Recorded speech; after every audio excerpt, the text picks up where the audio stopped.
Craving Chinese takeout but low on cash and too tired for a complex recipe? I feel you. Today, we are making this simple braised tofu. It's flavor-packed, perfect for one, and pairs dangerously well with rice. This one pan comfort is your new best friend. Ready? Let's go! Ta-da! We are using the lazy person's garlic today. No peeling required if you buy them pre-peeled. Smash and finely chop it like you are crushing your alarm clock on a Monday morning. Next, green onion. Cut them in half, then chop them into little pieces, about an inch long. Keep the whites and the greens in separate piles. We are frying the white parts first to get the aroma, while the greens are just there to look pretty at the end. Kind of like how I only dressed up for the last 5 minutes of a Zoom call. If you like spice, slice up one chili. If not, skip it. Now for the star, tofu! First, the drying ritual. Pat it dry with a paper towels. Treat it like the last $20 in your bank account before payday. Softly with respect. If it's too wet, it will scream and splatter in the pan like a drama queen. Then, slice it into thick slabs, about 3/4 inch. Slice it smooth like you are cutting your monthly subscription budget. Not too thin, or they'll fall apart and ghost you in the pan. Like this, you see that? Place a towel on top and let the tofu sit there like it's at a 5-star spa retreat while we prep the rest.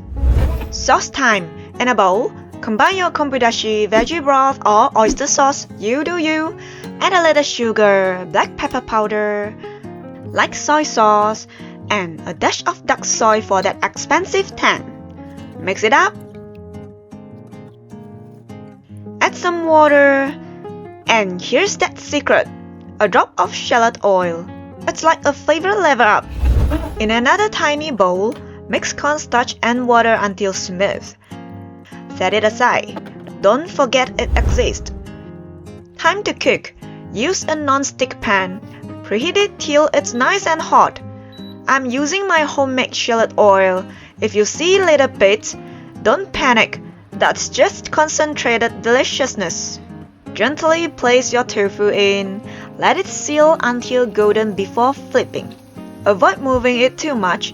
Tofu doesn't like to be micromanaged. Once golden, flip it gently like you are moving a sleeping cat off your lap.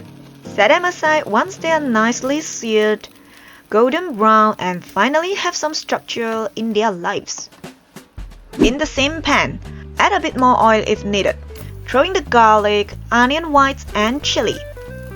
Stir until everything is slightly brown and smells amazing. Add a splash of Shaoxing wine, it gives that extra umami boost. Smells that? Skip it if you're skipping the alcohol. No biggie. Pour in that sauce we mixed earlier and give it a quick stir. Invite the tofu back into the pool.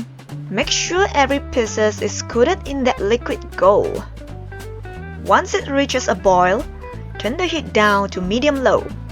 Let it simmer for 3 minutes. This gives the tofu time to actually absorb some personality and soak up all that savory goodness. Quick taste test. Need more soy? More broth? You are the captain of this ship. Now grab that cornstarch slurry we made earlier. Give it a quick stir first. Cornstarch loves to sink to the bottom and ghost you. Once it's smooth, pour it in to thicken things up. Oh, real kitchen moment. My heat was too high and the sauce is gone. If you want it saucy, just add a splash of water, but I will just go with this. Toss in the green onions, give it a gentle swirl, and boom! We are done. I accidentally made this semi-dry braised version, but hey, let's just call it artisanal dry braised tofu.